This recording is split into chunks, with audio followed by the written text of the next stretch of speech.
I reminisce about the love we had. I reminisce about the love we had. Tender moments seem to go so fast. Reminisce, reminisce.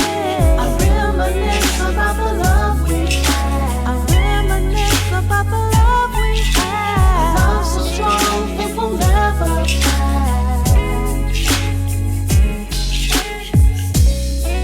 Love Park Connection.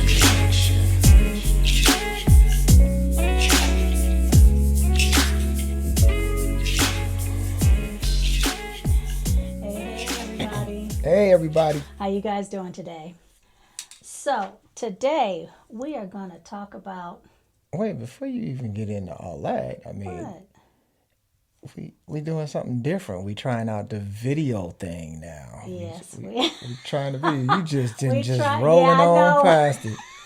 We trying this video thing out. We trying the video out, and look, see, he's fixing making sure I sound good. Yep. But we're gonna try this video out because me and Mr. Parker here are not real big on video, so we're gonna try something new for YouTube, at least new for us, and see how that works. If it don't work, we're gonna go back just to the audio. Audio. You guys will just be hearing us and not seeing us. Yeah. So bear with us. See, This is new for us. The audio is cool because we don't.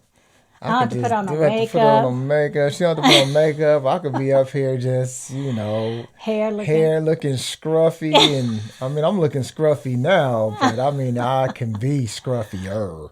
Right. So bear with us, and hopefully it'll come out okay. So anyway, what we're going to talk about today is, I'm going to call it the art of arguing. No, what are we going to call it? The art of fighting without fighting. Without fighting. Fighting without fighting. Fair fighting. No. So it's about couples who how to argue and how to have disagreements without everything going to hell in a handbasket, and without it really putting or having a huge impact on your relationship. Okay, but before we get started, let us introduce ourselves. Welcome to Love Park Connection, where we talk about the pains and pleasures of life, love, and relationships. My name is Angela Parker. And I'm Pierre Parker. We are a husband and wife marriage and relationship coaching duo. We've been married 27 years, together for over 30 years, and it's our goal to help Black couples love more, communicate more, and build healthy, long-term relationships and marriages. So, welcome. Please remember to like, share, and subscribe. It really helps our channel. If you do all three of them, hit the notification bell so you'll get notifications when we post new material. Okay, so let's get started on this. Yeah. So I know how Pierre and I argue, and of course it's evolved over the past 30 years. If you guys have listened to any of our past podcasts, you'll know that in the beginning I wasn't a big talker. I was very, I didn't say a lot. I didn't like a lot of confrontation.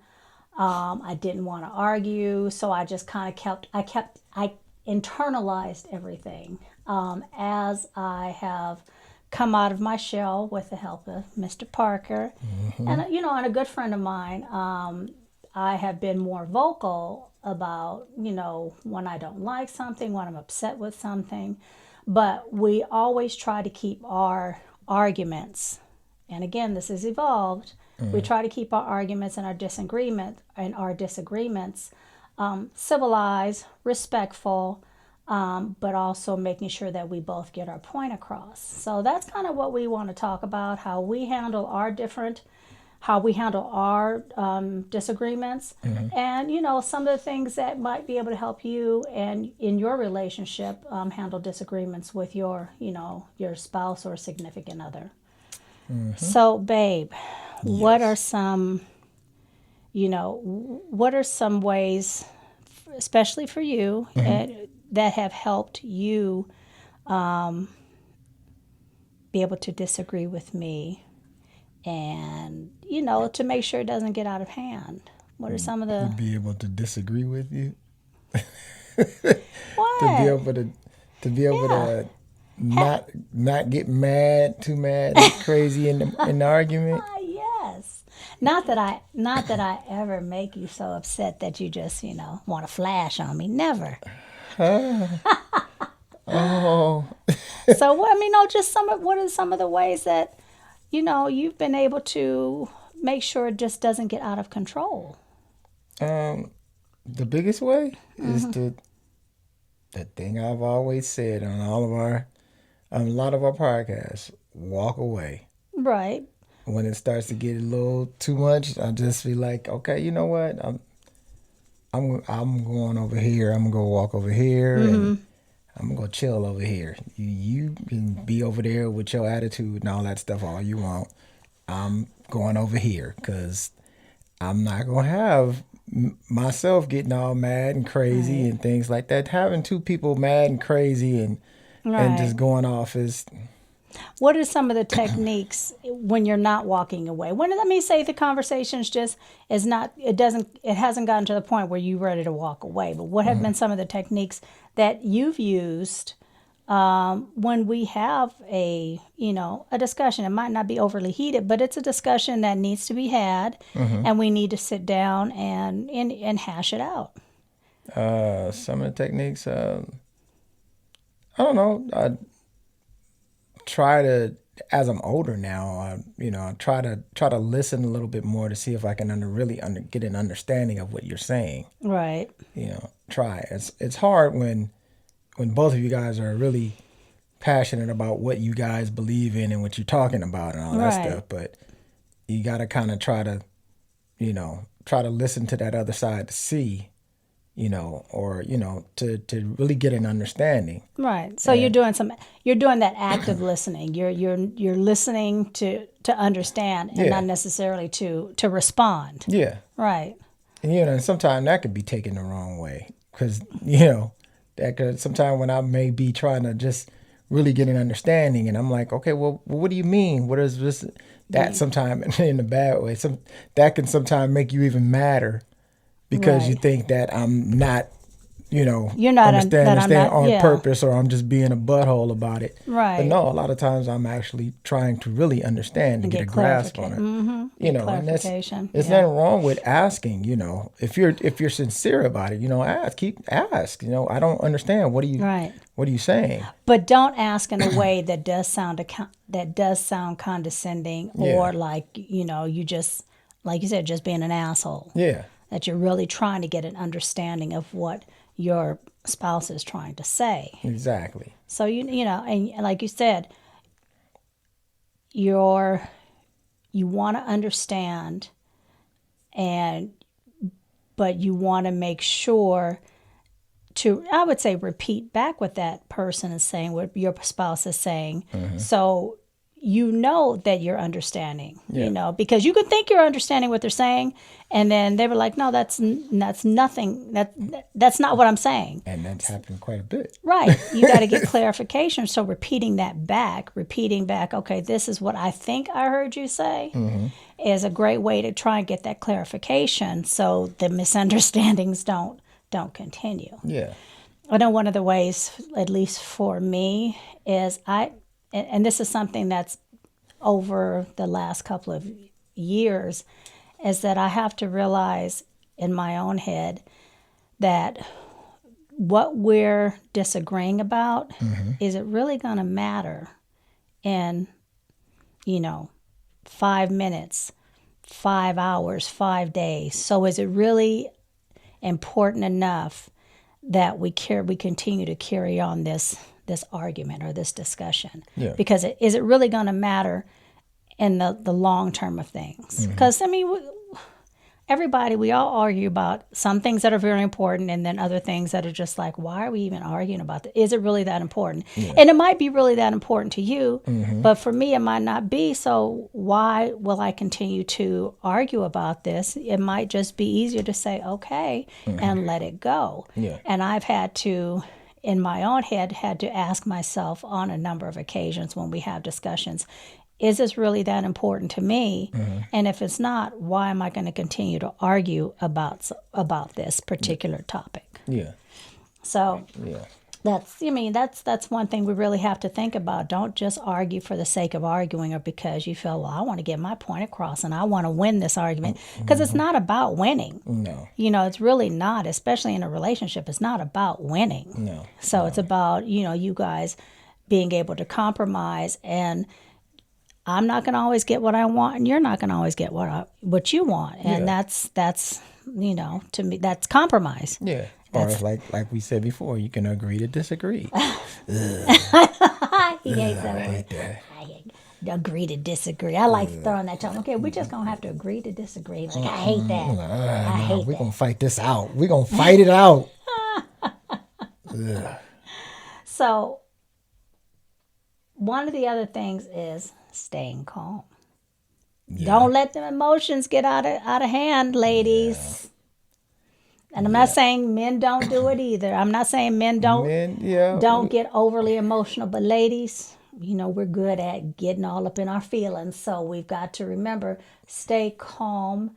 And hell, like you said, at that point, if you can't stay calm, if you know your emotions are going to get out of hand, walk away. Walk away. Go take a walk around the block. Go, woosah, something. Get in the car. Go take a drive. Go take a drive. But you've gotta stay calm, because you get all upset and he's trying to stay calm. Because this has happened with us. I've gotten overly upset, slamming doors. Yes, that's a no-no in this house. Slamming doors.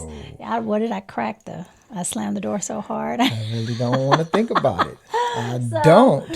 So, and he was calm, but I just couldn't get my emotions under control because I was so upset behind this particular topic. But, as I've gotten older and as we've worked through our differences as a couple, I've learned to stay a little more calm. Yeah, I still, depending on the topic, sometimes I'll still get real upset. And as he's getting older, he's getting a little more emotional with a little more, not much. But She say I'm getting real grumpy in my old age. right, call him stink meaner. Yeah, stink From the meaner. Boondocks.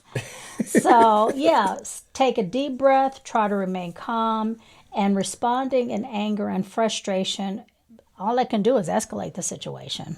Wouldn't you say, baby? Yep. Number 2, like you said, listen actively. Yeah. You got to listen. You got to listen to your partner. You got to listen to your spouse, because it goes both ways. You want him to listen to you or her to listen to you, then it goes both ways. You've got to be willing to listen and, listen to understand, not listen to say, well, yeah, I heard what you said, but, and have a response to it, because then you're not really hearing what the person's saying. You're not getting to the foundation of what's going on. And how that person's feeling, how your partner's feeling. And one of the things you really don't want to do, which really bugs me, is don't.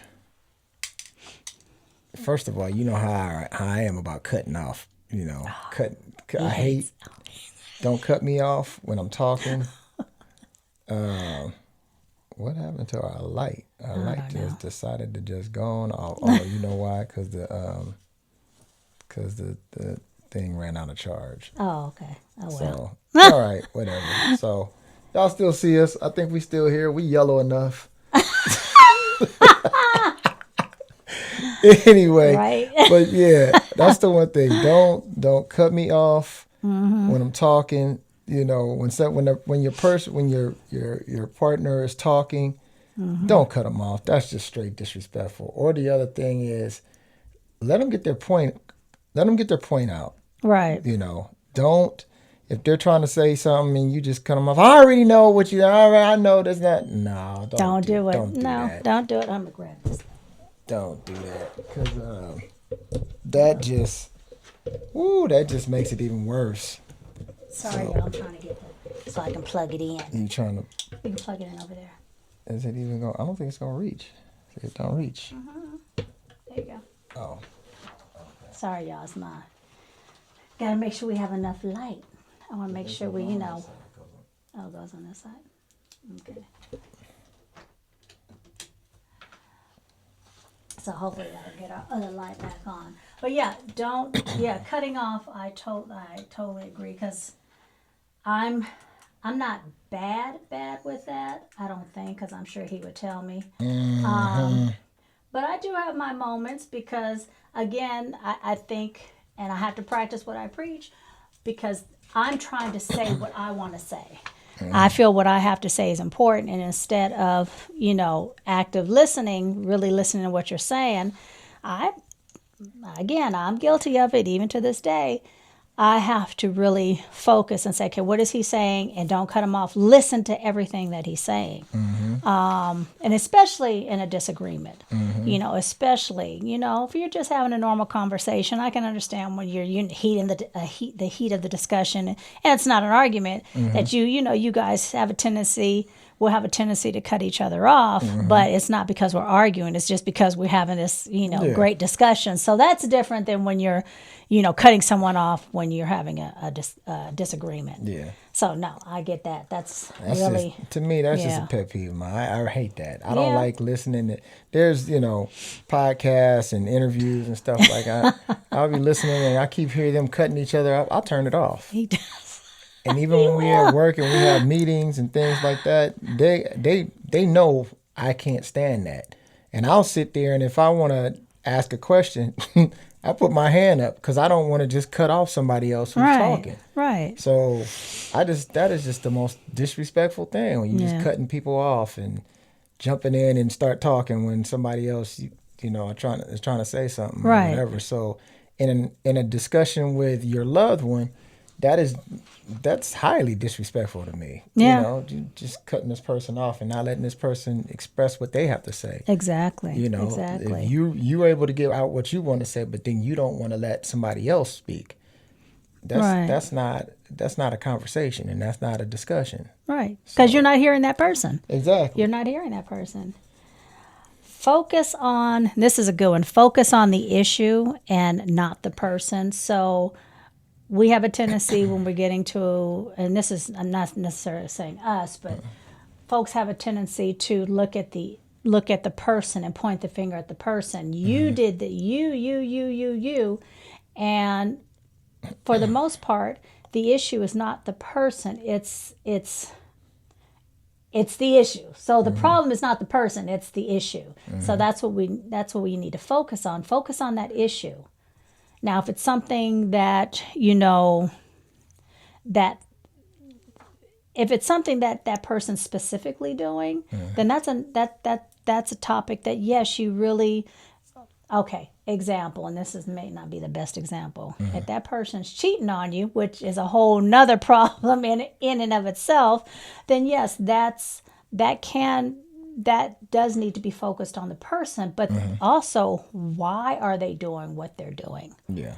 So those are the questions that you need to ask. Why are you doing this particular thing, cheating or whatever? Exactly. Why are you doing it? Which that's a topic for another discussion because there's a whole bunch of reasons why people do what they do. There are. Not to say that those reasons, because I don't want to start saying that, well, someone cheats, man or woman, that you're giving them an out. You're saying, well, my spouse did this and that. That's why I cheated. Because, again, there's that fine line. And, again, that's a topic for another discussion. Yeah. But there's that fine line where you can say, yeah, but have you and your spouse try to work it out before you figured, oh, I need to go cheat? Yeah. But, again, that was just an example I was thinking of. But, yeah, we need to focus on the issue and not the person. Yeah. And then when you remove the person and focus on the issue, then that person or persons don't start to feel like, well, you're just blaming me. You're pointing your finger at me and it's blaming me and I'm the problem. And that's not necessarily it. The problem is that issue that you guys need to work out. Yep. And this also fits into using I statements, which is hard because we want to blame the other person instead of saying, I feel that you're not giving me enough attention, or I feel that you're always working, or I feel whatever you're feeling. Yeah. using that I statement makes the other person, doesn't make the other person feel like you're pointing the finger at them. Yeah. Would you agree on that, babe? I agree. You agree? Yep. Anything you want to add to that? You said it all. He's quiet today, y'all. He had a You said it all. long, Now, last look, week was a long week for him. Another So. couple minutes or so, look, we might be on another subject, and then something pop in my head about that. I'm like, hey, remember when such as, And like you said, take a break. Take a Yeah. break if needed. That's important. Take a break. But make sure if you guys decide, hey, we're going to get nowhere, we're going to take a break, that you guys set a time to come back and resolve the issue. Yeah. Don't just let it go. And then, a month later, y'all are mad, or one person's mad and want to say, well, we never finished that discussion. Yeah. So take a break, but make sure you set a time to come back after you both have cooled off to say, hey, we need to finish this. We need to figure this out. Yep. Okay. Yep. Take a break. Take a break. Seek compromise. Look for a common goal and common ground, and be open to finding solutions. Yeah. I know that's one thing that I think we, over the years, have learned to do pretty well, is to compromise. Yeah. Because like I said, to me, there's not a whole lot in our relationship now where I feel that I have to win, because I know you have my best interest at heart and I have your best interest at heart. So there hasn't been a whole lot lately that I'm like, that I don't feel that I can't compromise on. Yeah. There's a few things I'm like going, oh, and that's even a compromise, us moving to another country. Yeah. That has even been, that's a compromise, because I know there's situations and circumstances why we can't just up and move. But at some point, I'm be like, hey, okay, I've compromised enough. What we doing? So. Yeah, that's a big topic for us right now. That's a big topic. So, but otherwise, I can't think of. Can you think of any topic that you felt that you couldn't compromise on, that you were just steadfast that this is the way it's gonna be, that's the way we want it to be, or I want it to be, you want it to be, something for you. I mean, music. We're not even talking about music. I already. But even there you compromise. No, even there you compromise, because you'll say, if a gig's coming up, you'll say, well, let me see what's going on. Yeah. As of lately, you've been taking as many gigs as you can, and I understand, for certain reasons. But you're really good about, you turned down a gig because it's around our anniversary. Yeah. So, to me, that's a compromise that, you didn't have a problem with saying, nope, I can't take that gig, Yeah. I start compromising a lot of them. You didn't compromise on Thanksgiving. Well, no. But you going to compromise on Christmas? I don't know about that one. We're going to talk about that one. That's a discussion we need to sit down and talk about. Look. See, he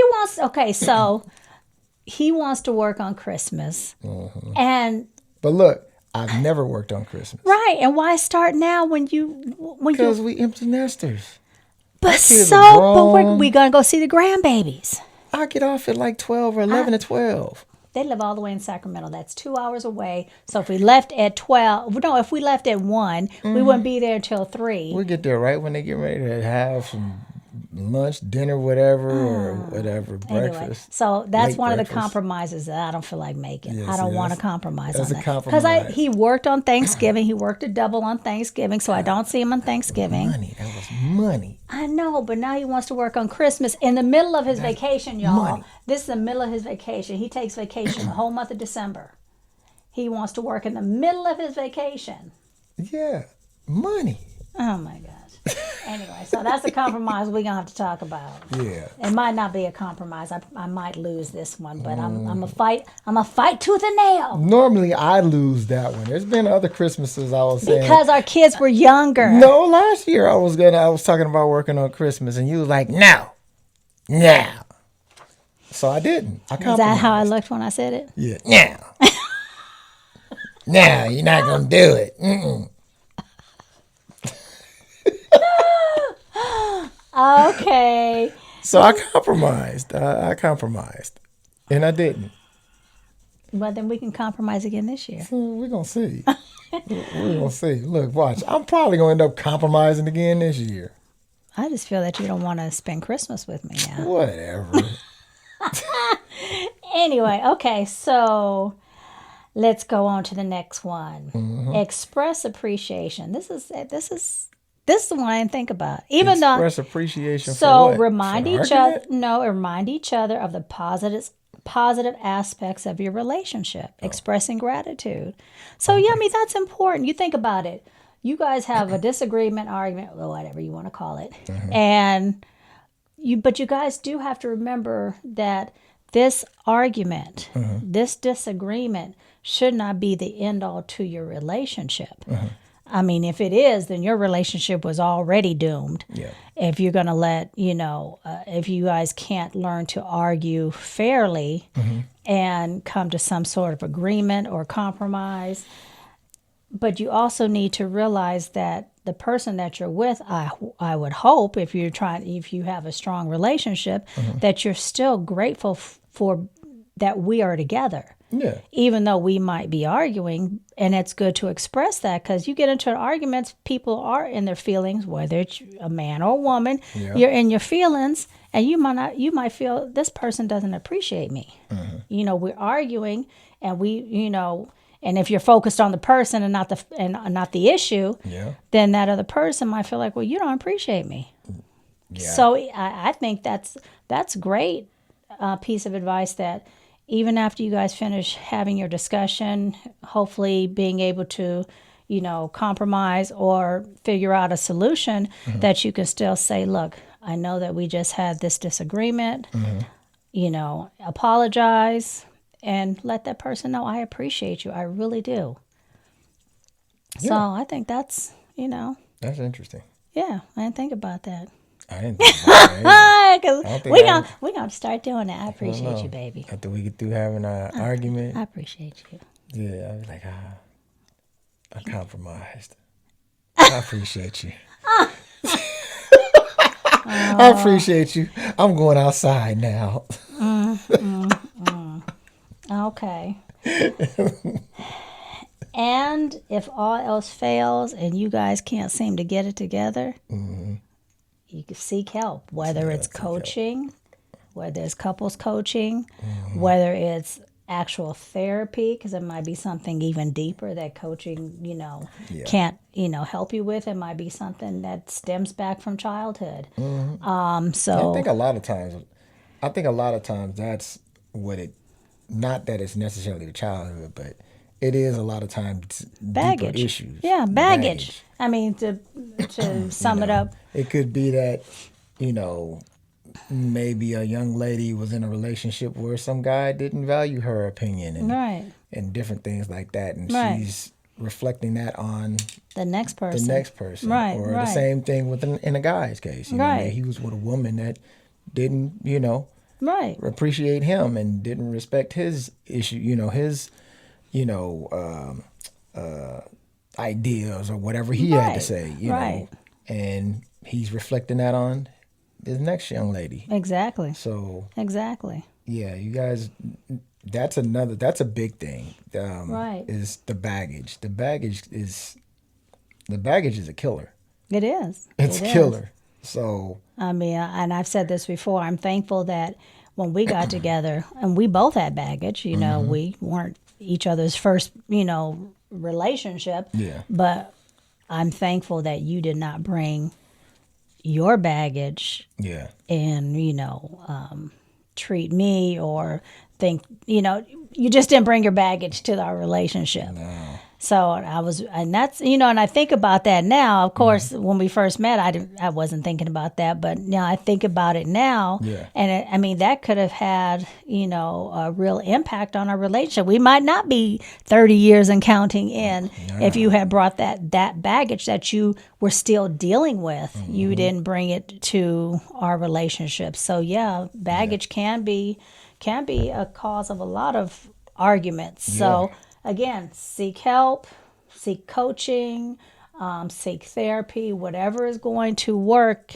Even if you have to seek help alone, maybe your partner doesn't want to go, you can't force someone to go, but at least seek it for yourself. Yeah. And that'll help you to resolve whatever underlying issues that you might have. Yeah. Because we all got issues. We So all got issues. So learn and grow from your disagreements. So you use your disagreements as an opportunity for personal and your relationship growth. So it's good to, don't just argue for the sake of arguing, but learn from what you learn from that. Learn from those disagreements. Yep. And then maybe you can avoid those disagreements the next time. Yep. And last, establish healthy communication patterns. So, as one, I forgot to mention this at the beginning. So, one of the things that I remember about my father and my stepmother arguing is, and it's not on here, but my stepmom would hit below the belt. Oh, when they would argue. I'm not even going to say what she said, but she would hit below the belt. And their arguments would last 3 or 4 days, literally, when I was a teenager. They would last 3 or 4 days. And then my sister would also tell me, because she's much younger than I am, and she would, with her mom and our dad, and she would say that their arguments were, she would laugh at us because our arguments aren't anything compared to what we grew up with. But my stepmom would hit below the belt, and that's another thing. When you're arguing, don't say shit that's going to hit below the belt. And see, I hate to say it like this, but it seems like it's always the women. Well, they want to hit low. They strike low. Y'all like to go y'all do stuff. That's why I never liked your mama. That's why I didn't like your mama cooking. That's why I didn't like your brother. I slept with your best friend. Stuff like that. You're like, God dang. You're like, we was just having a disagreement about some peanut butter, and you just came up here with, oh, Lord. So, yeah, don't hit below the belt, ladies. And gentlemen, don't hit below the belt. If you've been with this person long enough, you know what their sensitive points are, what their pains are. You know something about this person. So hitting below the belt and saying stuff that you cannot, because once it flies out your mouth, you can't take it back. So don't do that. If you are that angry where you're going to hit below the belt, walk away. Walk away. Because you're going to say something that can be so detrimental to your relationship that it's never going to be the same again. So think about that. So, that was just, I meant to mention that in the beginning, but that was something I always remember, how my stepmother, I was like, what? Below the belt. I was like, dang. And he didn't lay hands? Oh, man. No, he walked away. He walked away. But like I said, that one below the belt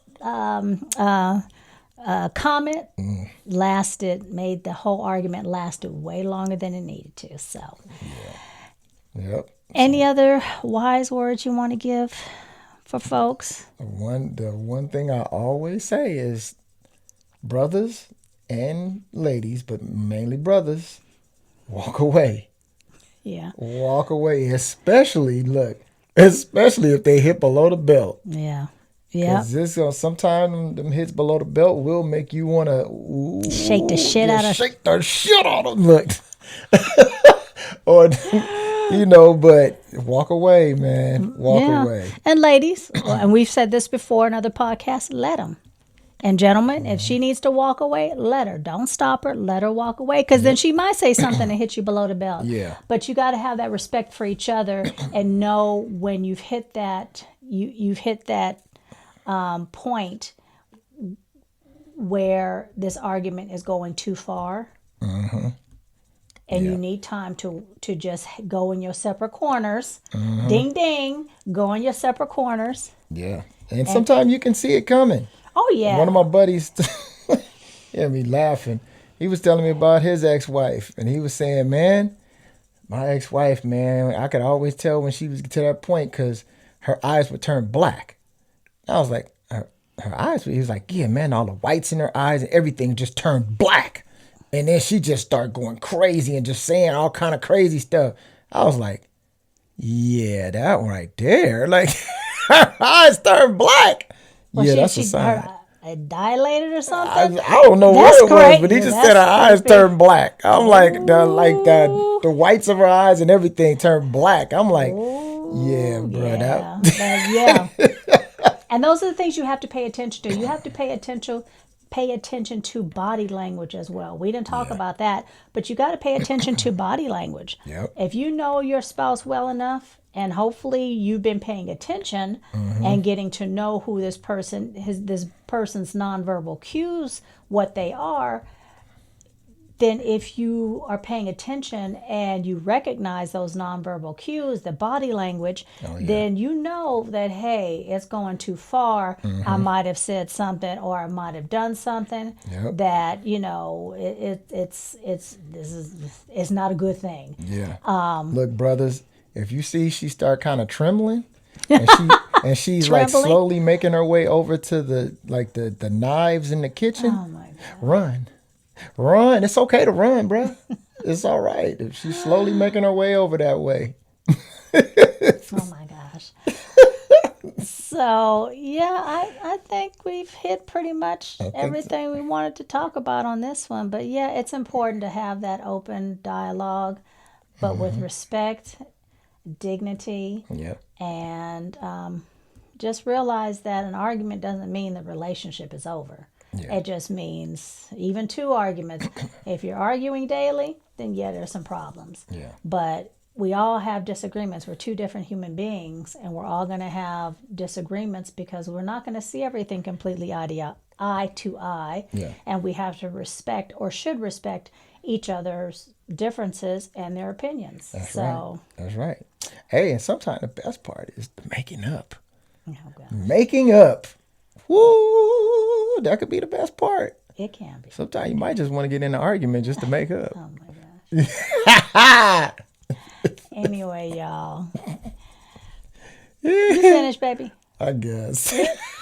I'll make him go take a nap. All right, y'all. Thank you again for joining us. Please remember again to like, share, subscribe, hit the notification bell. Yep. We try to put out videos at least once a week. Please join our email list at loveparkconnection.com. Be on the lookout for my book, 30 Years and Counting, scheduled to come out. I'm still keeping my fingers crossed on that, December 9th. And that's the day of our 28th wedding anniversary. So I'm hoping it comes out on that day. So anyway, y'all, thank you again for joining us. We truly appreciate you, and can't wait to see you guys again. Yeah, and hopefully the video portion of this worked out pretty cool. Yeah, we're going to look at it first. Yeah, we're going to watch it. If it ain't cool, Yeah. And eventually one day I want to do live videos, but we got to work our way up to that. So. Yeah, I got to make sure that we go back and edit and make sure I wasn't digging in my nose or something. Oh, my gosh. Bye, y'all. Bye. Bye, you guys.